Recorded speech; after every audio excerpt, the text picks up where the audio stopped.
Bonjour à vous et bienvenue sur ce podcast de la puissance mentale. J'espère évidemment que vous vous portez bien. Je suis vraiment très heureux de vous retrouver aujourd'hui parce qu'on va aborder un thème qui, pour moi, fait souffrir beaucoup de personnes.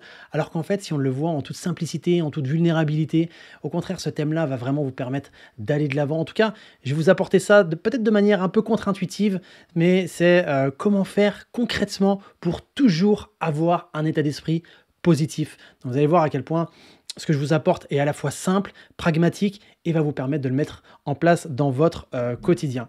Avant ça, avant de commencer, je tiens vraiment à remercier Florence qui nous a mis un super commentaire sur Apple Podcast. Elle nous a mis 5 étoiles et comme petit commentaire, merci Geoffrey pour toutes ces pépites qui sont abordables pour toutes et tous et facilement applicables dans notre quotidien. J'adore les techniques que tu ajoutes dans ce podcast en plus des épisodes hebdomadaires. Encore merci. Merci à toi Florence pour ce commentaire. Et c'est vrai que si vous avez envie de nous encourager, si vous avez envie de nous aider dans notre démarche d'évolution qui est de mettre en avant ce podcast pour justement qu'il soit visible par un maximum de monde, n'hésitez pas à aller sur notamment Spotify, mettre un maximum d'étoiles. Pour ceux qui ont Apple Podcast, vous pouvez mettre aussi un commentaire avec un max d'étoiles. Ça nous aide énormément. Ça va vous prendre quelques secondes. Et pareil, à chaque épisode, je m'amuse à lire un de vos commentaires. Donc n'hésitez pas aussi à aller dans le sens-là, ça nous sera très précieux. Alors aujourd'hui, on va voir comment faire concrètement pour toujours être positif. Vous savez, c'est une réalité.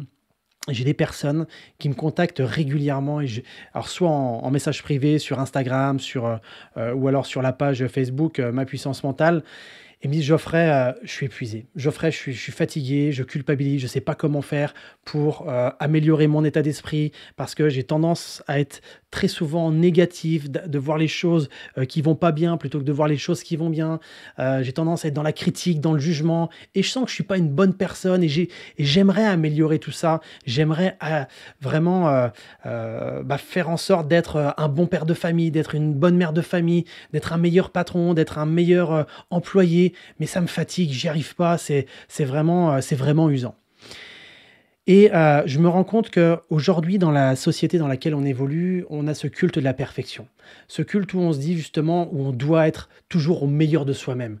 Et rien qu'à voir les réseaux sociaux où on est toujours, comme dirait l'expression québécoise, des photos bien léchées, des photos bien, où il n'y a pas un défaut, avec plein de filtres et tout. Et au final, on se compare comme ça à ce que l'on peut voir de l'extérieur, un petit peu comme des gens qui ont, qui ont le sentiment d'être un peu en surpoids.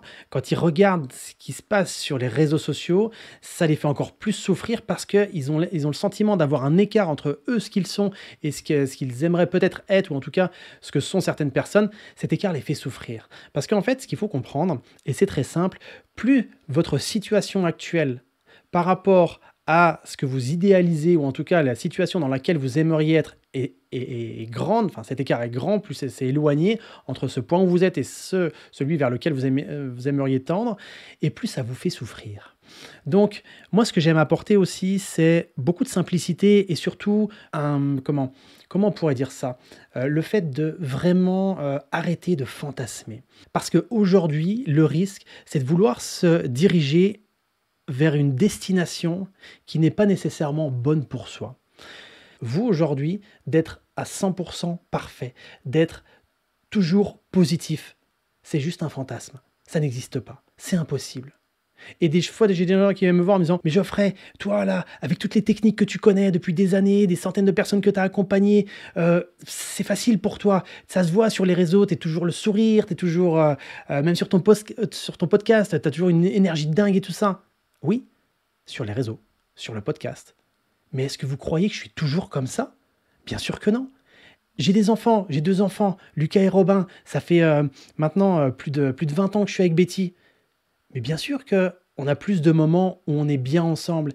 Mais est-ce qu'il m'arrive parfois de me prendre la tête avec mes enfants? Bien sûr. Est-ce qu'il m'arrive parfois d'être ce papa chiant? Bien sûr. Est-ce qu'il m'arrive aussi d'être ce mari qui est le plus casse-couille au monde? Mais bien sûr. Mais c'est ça en fait, ça s'appelle la vie. Donc en fait, la vraie question, c'est pas de savoir comment faire pour toujours être positif. La vraie question, c'est comment faire pour que lorsqu'on on se rend compte qu'on n'est pas sur le bon chemin, comment faire pour revenir rapidement dans un état d'esprit qui est positif.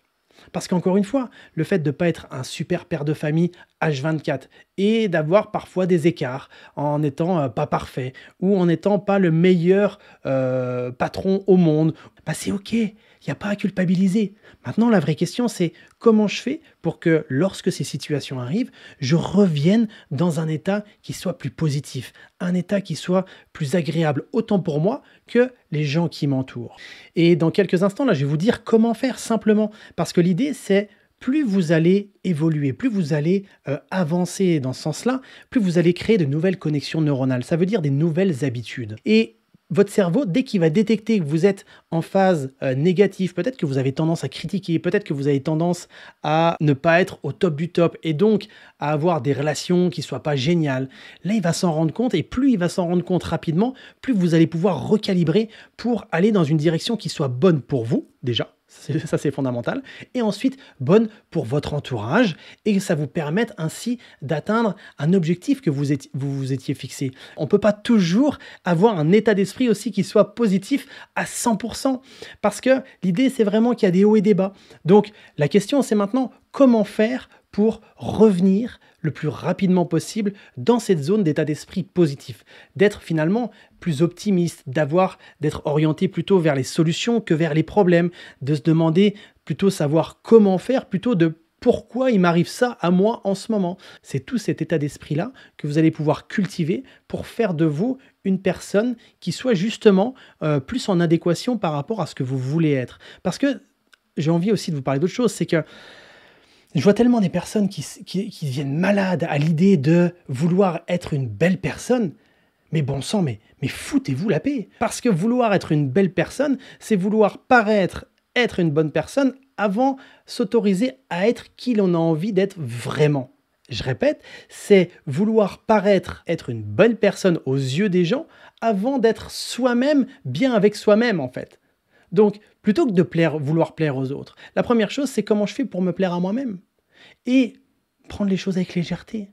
Dirigez-vous, allez dans une direction plutôt que de vous fixer une destination. Dire, tiens, et si j'étais une personne avec un état d'esprit plus positif? Qu'est-ce que je ferais de différent? Comment je me comporterais différemment?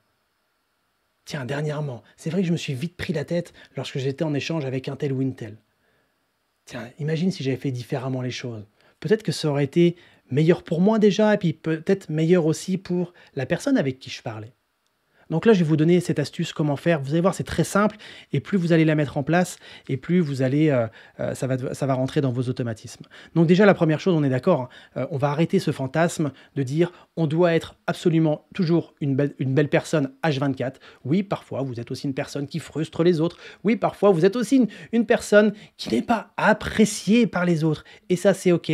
Oui, parfois, vous êtes une personne qui pensait négatif, qui est orientée vers les problèmes plutôt que vers les solutions. Oh, eh ben, c'est pas grave, d'accord? Donc là, la première chose, le premier préalable, c'est d'enlever ce fantasme, mais au contraire, d'avoir cette idée de se dire, tiens, je vais m'améliorer.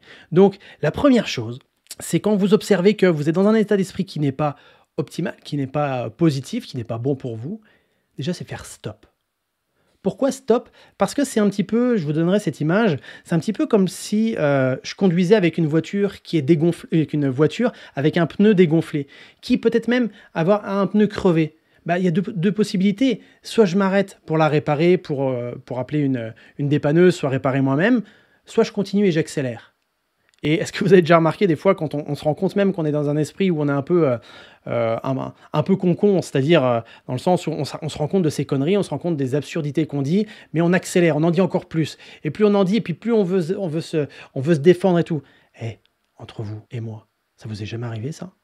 Parce que moi, je vais être honnête avec vous, ça m'est déjà arrivé. Donc là, c'est stop. Arrêtons d'accélérer et de continuer à toujours dire des choses qui dépassent peut-être nos pensées. Peut-être que c'est nos émotions qui parlent plus que nos pensées. Donc là, stop, d'accord? Première chose à faire. Ensuite, c'est de vous demander, derrière cet état d'esprit-là qui peut-être s'oriente vers du négatif, de quoi vous avez besoin, concrètement? Est-ce que vous avez besoin que la personne face à vous vous considère dans vos propos? Peut-être que vous avez besoin juste de repos parce que vous avez le sentiment d'un peu trop tirer sur la corde et c'est vrai que en ce moment avec tout ce que vous mettez en place vous êtes fatigué donc ça altère vos perceptions, vous êtes plus orienté sur le négatif que sur le positif. Donc là Voilà, de quoi vous avez besoin? Qu'est-ce que vous avez envie? Qu'est-ce qui est important pour vous et que vous auriez besoin peut-être de mettre en avant? Et ça, c'est important de le conscientiser. Parce que si vous mettez un mot derrière ça, un mot MOTS derrière les mots MAUX, ça va vous permettre, d'en prendre conscience et de pouvoir aussi l'exprimer. Et ensuite, ce que je vous invite à faire, c'est de vous poser la question, qu'est-ce que vous pouvez concrètement mettre en place? Quelle action vous pouvez faire pour venir combler ce manque? D'accord? Donc, vous vous êtes arrêté, vous avez fait stop, vous avez freiné vous avez peut-être mis le frein à main sur votre voiture corporelle et mentale, on va dire. Ensuite, vous avez observé de quoi vous avez besoin, de quoi vous avez envie, un peu, voilà, de quoi a besoin cette voiture avec un pneu crevé, qu'on change de pneu tout simplement. Donc là, de quoi vous avez besoin en ce moment, peut-être que vous avez besoin de repos, peut-être que vous avez besoin de faire des choses qui sont plus en adéquation avec ce qui vous fait vibrer, peut-être que, bref, il y a tellement de choses qui sont valables pour chaque personne que ça sera à vous d'identifier ça. Et ensuite, concrètement, une fois que vous avez identifié ça, une fois que vous l'avez conscientisé, qu'est-ce que vous décidez là, maintenant, de mettre en place concrètement pour venir régler ce problème? Parce que, soyons honnêtes, lorsque tout va bien, lorsqu'on est bien intérieurement, lorsqu'on est bien dans sa peau, bien dans sa tête, on n'a pas envie de critiquer tout le monde. On n'a pas envie de se fatiguer avec des choses qui n'ont aucun intérêt. C'est un petit peu lorsque vous êtes en vacances et puis que vous voyez quelque chose qui aurait pu peut-être vous contrarier habituellement, vous dites oui, bah, c'est pas grave. Allez, on passe à autre chose. Donc quand vous avez vraiment votre champ de perception qui est amoindri, quand vous avez vos perceptions qui sont orientées vers les choses qui ne vont pas plutôt que vers les choses qui vont bien, eh bien demandez-vous voilà de quoi vous avez besoin intérieurement. C'est pour ça moi parfois quand je vois des gens qui me critiquent, qui m'insultent sur les réseaux, et croyez-moi ça arrive plus souvent que vous ne le croyez. D'ailleurs pour la petite histoire, je me suis dit que j'allais arrêter ce métier de flic il y a quelques années en arrière parce que j'étais usé de subir tout le temps le négatif des gens, et j'ai été tellement étonné quand je parlais de choses positives, d'état d'esprit positif, tout ça sur les réseaux, à quel point des fois les gens, ça les énervait. Alors pas tous évidemment, la plupart d'ailleurs, ceux qui m'écoutent et ceux qui me suivent, ça leur fait du bien et ça les aide. Mais ça provoque des choses chez les gens qui ne sont pas bien justement. Parce que ça les frustre le fait de voir des gens qui vont bien face à eux. Et donc ça vient...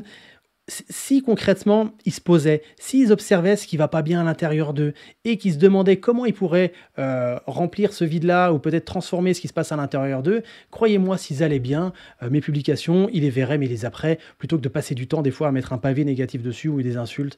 Donc moi quand je vois ces gens-là, je les plains plus qu'autre chose parce que je me dis que concrètement leur quotidien ne doit pas être facile. Donc vous voyez, c'est des choses qui sont simples à mettre en place, mais plus vous allez vous habituer à le faire et plus ça va devenir un automatisme. D'ailleurs, si vous êtes en contact avec des enfants, si vous êtes en contact avec des gens qui ne sont pas au top du top, vous pouvez aussi leur proposer ça, ce petit exercice. Mais encore une fois, si vous leur proposez, n'y allez pas avec des gros sabots en disant « Tiens, j'ai testé un truc qui marche super bien, voilà, il faut faire ça ». Non, dire « Tiens, dernièrement, j'ai entendu sur un épisode de podcast, vous pouvez dire que c'est avec moi ou pas, c'est comme vous voulez d'ailleurs, mais leur amener, dire, tu sais, des fois, quand on a ce genre de réaction, c'est pas grave, il n'y a pas à culpabiliser, juste à observer et puis se dire en ce moment, peut-être que ce que je vis, c'est pas génial et j'ai peut-être des choses à faire ou des choses à modifier pour justement aller mieux et avoir mon champ de perception qui soit complètement différent. Donc voilà sur ce que je voulais vous apporter aujourd'hui sur cet épisode. Et vous savez, ça paraît simple. Ça paraît même peut-être bateau pour certains. Mais le but, c'est pas de connaître des choses qui soient complexes et de ne jamais les mettre en place. Le but, c'est d'apprendre des choses simples qui soient facilement applicables et surtout que l'on puisse appliquer avec excellence. C'est pour ça que non, la préparation mentale n'est pas réservée qu'aux sportifs de haut niveau. Non, la préparation mentale, comme moi je l'apporte, n'est pas réservée non plus à des grands dirigeants, à des chefs d'entreprise, à des grands leaders. Elle est réservée à tout le monde. Toutes ces personnes qui ont cette envie de transformer leur vie, d'avancer et d'évoluer dans leur quotidien. Testez, expérimentez. N'hésitez pas aussi à me faire un feedback par rapport à cette technique que vous avez pu que vous aurez pu tester dans les minutes, dans les jours, dans les semaines qui viennent. Quoi qu'il en soit, prenez soin de vous, c'est hyper important. Et puis, je vous souhaite évidemment le meilleur. Je vous donne rendez-vous sur un autre épisode du podcast de la puissance mentale. Et n'oubliez pas, si vous adorez ce que je fais, n'hésitez pas à me le dire. Allez, bye tout le monde, prenez soin de vous.